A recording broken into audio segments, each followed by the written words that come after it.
इस हफ्ते चाइना ने एक बार फिर से साबित कर दिया है कि चाहे कुछ भी हो जाए, हम उनका कितना भी आदर सत्कार कर ले, वो भारत के साथ दोस्ती चाहता ही नहीं है। वो चाहता ही नहीं है कि हम कंधे से कंधा मिलाकर आगे बढ़े। उनके मीठे मीठे शब्दों की अहमियत बस इतनी है जितना भीगा हुआ टॉयलेट पेपर। सवाल अब ये उठता है कि हम इस जुमले और भ्रम में कितना दिन जीना चाहते हैं, कितना और जलील होना चाहते हैं, क्योंकि चाइना के नजरिए से 1962 हो या 2025 हो, कुछ नहीं बदला है। प्रधानमंत्री नरेंद्र मोदी को चाइना से वापस आए 2 महीने भी नहीं हुए हैं और चाइना फिर से जोरों शोरों से अरुणाचल प्रदेश को अपनी टेरिटरी बुलाने लगा है। जो बात एक इंडियन पासपोर्ट होल्डर के हैरेसमेंट से शुरू होती है, अब वो एक दुखद डिप्लोमेटिक फेस ऑफ बन गई है दोनों न्यूक्लियर पावर्स के बीच में। प्रेमा थोंगडॉक यूके से जापान ट्रैवल कर रही थी। शंघाई में उनका 3 घंटे का लेओवर था। आम सी बात है इंटरनेशनल ट्रैवल में, लेकिन शंघाई पर चाइनीज एयरपोर्ट ऑफिशियल्स ने उन्हें जापान का फ्लाइट बोर्ड ही नहीं करने दिया। उल्टा उन्हें एयरपोर्ट पर 18 घंटे तक रोक के रखा और हैरेसमेंट जारी रखी। चाइनीज ऑफिशियल्स ने उन्हें यह कह के रोका कि भाई आपके पासपोर्ट पर प्लेस ऑफ बर्थ तो अरुणाचल प्रदेश लिखा हुआ है और इसीलिए आप इंडियन नहीं चाइनीज सिटीजन हो, इसीलिए आपका जो इंडियन पासपोर्ट है वो इनवैलिड है। घंटों की बहस और इंडियन काउंसिलेट ऑफिशियल्स के मदद से फाइनली प्रेमा को छोड़ा गया, जिसके बाद उन्होंने सोशल मीडिया पर यह पूरा मामला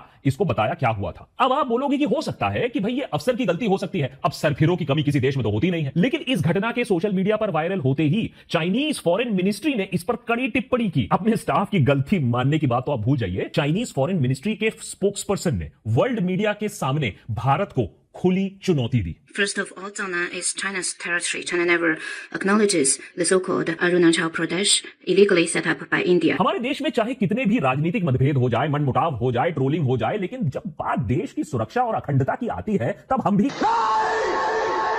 सनीबाजी बन जाते हैं। दुश्मन का हैंडपंप उखाड़ने के लिए हम तैयार रहते हैं, लेकिन जब बात चाइना की आती है तो सरकार भी संयम से काम लेती है। डिप्लोमेसी के दायरे में रहते हुए हमने वही किया जो हम कर सकते थे। इंडियन एक्सटर्नल अफेयर्स मिनिस्ट्री ने चाइनीज डिप्लोमेट्स के साथ बीजिंग और न्यू दिल्ली में अपना प्रोटेस्ट रजिस्टर किया, डिमार्श इशू किया। इसके अलावा भारत ने भी प्रॉपर तरीके से प्रेस कॉन्फ्रेंस करके अरुणाचल पर अपना पोजीशन फिर से साफ किया। क्या यह बस एक इत्तेफाक है कि अरुणाचल का मुद्दा चाइना तब उठा रहा है जब सालों के बाद गालवान घाटी में खून खराबे को भुलाकर इंडिया अपने संबंध चाइना से सुधारने की कोशिश कर रहा। मोदी जी अभी सितंबर एंड में चाइना से होकर आए हैं, शी जिनपिंग के साथ हाथ मिलाकर आए हैं। भारत और चाइना के बीच में डायरेक्ट फ्लाइट्स अभी फिर से उड़ने लगी हैं और ऐसे में चाइना ने इस हरकत से साफ कर दिया है कि वो हमारे भरोसे लायक नहीं। चाइना भी जानता है कि हमारे हाथ बंधे हुए हैं। आफ्टर ऑल $126 बिलियन का सामान जो हम हर साल इंपोर्ट कर रहे हैं, नेहरू से लेकर अटल बिहारी वाजपेयी और मोदी तक, हम बार बार चाइना को समझने में गलती क्यों करते हैं? हम क्यों उनकी तरह सोच नहीं पाते हैं? और क्यों चाइना बार बार ये जो लेगेसी है, 70 साल पुरानी लेगेसी है हमें खंजर भोगने का, ये चेंज नहीं करने वाली है। और इसे ना समझना, चाइना को बार बार ट्रस्ट करना हमें महंगा पड़ा है और आने वाले दिनों में और महंगा पड़ने वाला है। अब अरुणाचल इशू को एक इंटरनेशनल लेवल बनाने की कोशिश कर रहा। सवाल यह अब उठता है कि जब बार बार इंडिया हाथ बढ़ा रहा है चाइना की तरफ दोस्ती का, तो चाइना ये दोस्ती क्यों कबूल नहीं कर रहा है?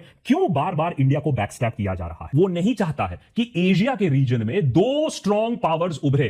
भैया बीजिंग का डोमिनेंस होगा तभी काम बन पाएगा और आसपास मुझे और कोई नहीं चाहिए। और ना ही इंडिया यूएसए के साथ या जापान के साथ कोई क्वाड श्वाड करे और ना ही एक इकोनॉमिक कंपेटिटर की तरह उभरे। शायद इसीलिए चाइना खुशी खुशी हमें सामान इंपोर्ट करने देता है $126 बिलियन का, जिससे हम निर्भर रहें चाइना के ऊपर। इसका सोल्यूशन आप जानते हो, है तो पॉसिबल लेकिन होगा नहीं, कि we are at war, we are in an undeclared war with China, because China इसी तरीके से सोच रहा है। हाल ही में एक बहुत डिटेल्ड आर्टिकल में दिखाया गया था कैसे चाइना के पास कुछ बाकी नहीं रहा है दुनिया से खरीदने के लिए, वो सब कुछ अपने पास बना रहा है। सोचिए जब वो आत्मनिर्भर बन जाएगा तो चाइना सिर्फ ताइवान की बात नहीं है, वो अरुणाचल प्रदेश और वो लद्दाख में भी कितना और हावी हो जाएगा जब उसको रोकने के लिए दुनिया में और कोई ताकत नहीं रहेगी। तो we are at a war, लेकिन ये समझने की जरूरत है, उसके बाद ही हम कुछ काम कर पाएंगे। राम मंदिर पहुंचे कमांडो, पाक में हुआ बड़ा धमाका। अरे ये बात तो समझ में आ गई कि कमांडो के राम मंदिर पहुंचने से पाकिस्तान में बहुत बड़ा धमाका हो गया, लेकिन आखिरकार कमांडो के राम मंदिर पहुंचने से चाइना में बड़ा धमाका कब होगा? क्योंकि नीड ऑफ द आवर तो इस टाइम पर यही है। आपको शायद गोदी मीडिया वाले बताएंगे नहीं, लेकिन चाइना के फॉरेन मिनिस्ट्री के ऑफिशियल स्पोक्स पर्सन ने कल ये बात बोली है कि अरुणाचल इंडिया का पार्ट नहीं है। यस, सिंपली ये बात बोल दी गई है। एंड सबसे बड़ी बात तो ये कि इस स्टेटमेंट के ऊपर अभी तक लेजर बॉय एक्टिवेट क्यों नहीं हुआ? लेजर बॉय कहाँ हो बेटा? First of all, Zhangnan is China's territory. China never acknowledges the so-called Arunachal Pradesh illegally set up by India. As for the individual case you mentioned, we've learned that during the whole process, China's border inspection authorities have gone through the whole process in accordance with laws and regulations and had just enforcement and fully protected the lawful rights. Chinese aunty ये कह रही कि अरुणाचल प्रदेश जो कि integral part of India है, जहां पर voting होती है, इलेक्शंस होते हैं, वो इंडिया का पार्ट नहीं है, वो चाइना का पार्ट है एंड इंडिया ने इलीगली वहां पर अपना सेटअप कर रखा है। ये अपने आप में काफी बड़ी बात है। इसको ऐसे समझ लो जैसे कि आपके लिविंग रूम को आपका पड़ोसी आकर के ये कहना शुरू कर दे कि ये तेरा लिविंग रूम नहीं है, ये तो मेरा फैमिली लाउंज है। तो इसके ऊपर आपका क्या रिएक्शन होगा? हल्ला मचाओगे, हो सकता है उसको पीट पाट भी यहां पर डालो। लेकिन क्या इंडिया की तरफ से कोई लाल आंख दिखाई दे रही है? कहां हो बेटा लेजर बॉय, कहां हो, आ जाओ लेजर बॉय। अब वैसे तो अरुणाचल प्रदेश का मैटर काफी ज्यादा पुराना है और थोड़ी सी बात करेंगे आगे चल के इसके बारे में भी, क्योंकि बहुत सारे लोगों को पता ही नहीं होता कि चल क्या रहा है। लेकिन रिसेंटली फिर से इसके ऊपर चर्चा होनी शुरू होगी, क्योंकि 2 दिन पहले एक अरुणाचल प्रदेश की महिला जिनका नाम है प्रेमा वांगजोंग थांगड़ोक, इन्होंने ये कहा कि इनके साथ शांघाई एयरपोर्ट पे हरासमेंट हुई है। इनफैक्ट इन्होंने ये भी बताया कि इनके साथ इनअप्रोप्रिएट ट्रीटमेंट हुआ है, इनके साथ क्वेश्चनिंग करी गई है काफी देर तक, एंड काफी देर तक इसकी वजह से ये चाइना में फंसी रही। इनफैक्ट प्रेमा ने यहाँ पर ये भी बताया अपने स्टेटमेंट में कि वहां के ऑफिशियल्स ने इस बात के ऊपर भी कमेंट किया कि अरुणाचल प्रदेश चाइना का पार्ट है, इंडिया का पार्ट तो है ही नहीं। इस तरीके की बातें वहां पर हुई एंड प्रेमा को बहुत ज्यादा प्रॉब्लम का सामना करना पड़ा। अब प्रेमा को वहां से तो वापस निकाल लिया गया, काफी घंटों तक वो वहां पर फंसी रही, लेकिन वापस आने के बाद प्रेमा यहाँ पर इंडियन गवर्नमेंट से एक एक्शन की मांग कर रही है, चाइनीज गवर्नमेंट के ऊपर, चाइनीज ऑफिशियल के ऊपर। अब ये एक्शन कब होगा ये तो लेजर बॉय बता दो भैया। जैसे मैंने बताया कि 2 दिन पहले का ये मैटर है और बकायदा प्रेमा का स्टेटमेंट यहाँ पर है। अब मुझे ये समझ नहीं आता कि गोदी के लोग या फिर आईटी ट्रोल्स जिनको हर टाइम चाइनीज एजेंट्स की बहुत ज्यादा चिंता सताती रहती है, वो इस मैटर के बारे में कुछ भी क्यों नहीं बोल रहे। हमारे देश के एक सिटीजन को शांघाई एयरपोर्ट पे हरास किया जा रहा है, ये हमारे देश के लिए एक बहुत बड़ा मैटर ऑफ कंसर्न होना चाहिए। इसके ऊपर इंडिया का स्टेटमेंट निकलकर सामने आया। लेकिन क्या ये बात सिर्फ बोलने से कि अरुणाचल प्रदेश हमारा बहुत इंटीग्रल पार्ट है, ये सारी प्रॉब्लम सॉल्व हो जाती है?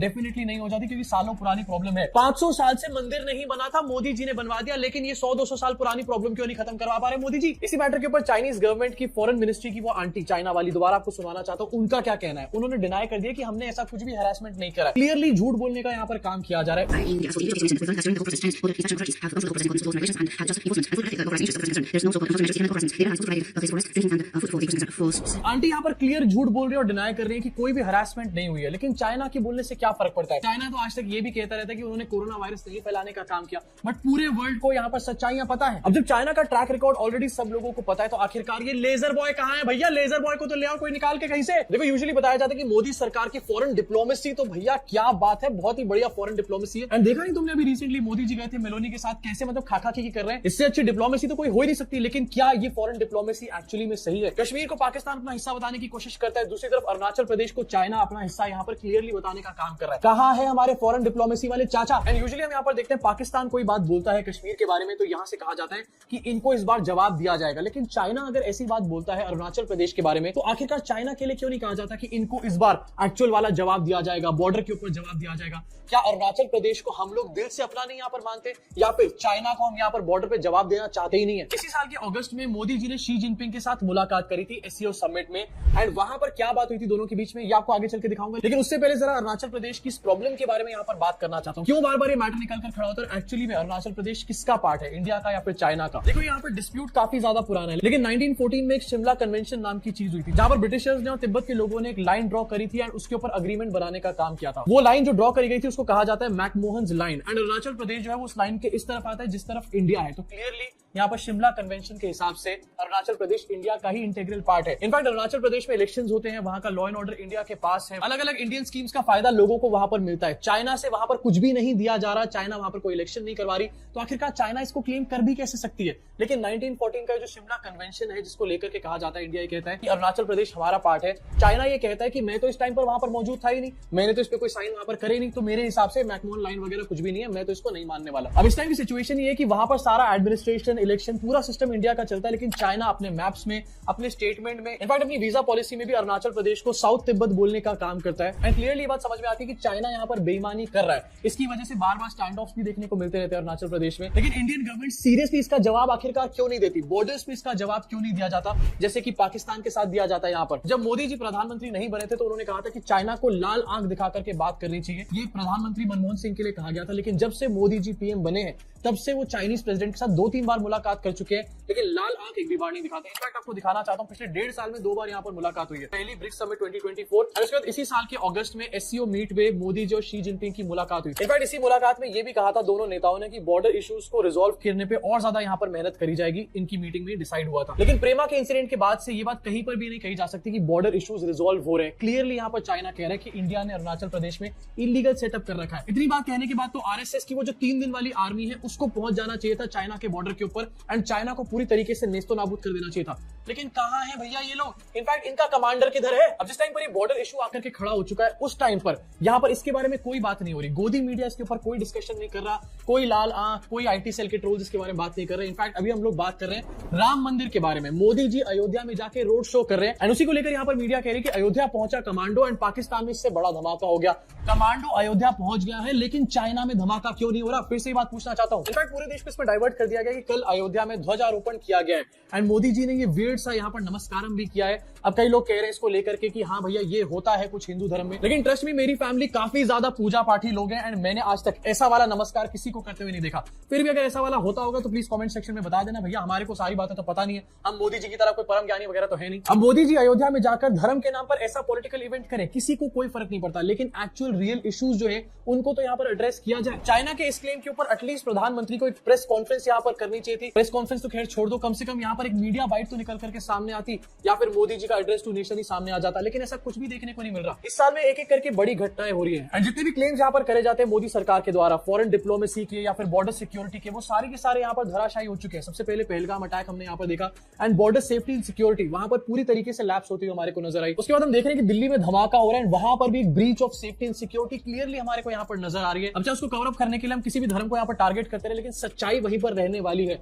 एंड तीसरी चीज हम यहाँ पर ये देख रहे हैं कि चाइना ओपनली, चाइना का जो फॉरेन मिनिस्ट्री है वो अरुणाचल प्रदेश को क्लेम करने की बात कर रहा है। मतलब ना ही हमारे बॉर्डर सेफ है और ना ही हमारी फॉरेन डिप्लोमेसी जो है वो विश्व गुरु या फिर प्रोमैक्स टाइप की है। यहाँ पर इन सब सिचुएशंस में कोई भी चुनी हुई सरकार यहाँ पर प्रेशराइज हो जाएगी, लेकिन चुनी हुई सरकार होगी तब प्रेशराइज होगी ना, वोट चोरी वाली सरकार तो होने नहीं वाली। क्या आपको लगता है कि जिस तरीके से हम पाकिस्तान को जवाब देने की बात करते हैं, बॉर्डर पे जवाब दे देंगे, घर में घुस के मार देंगे, सेम तरीके के जवाब की बात हम चाइना के लिए भी कभी करेंगे? हमारी सरकारें यहाँ पे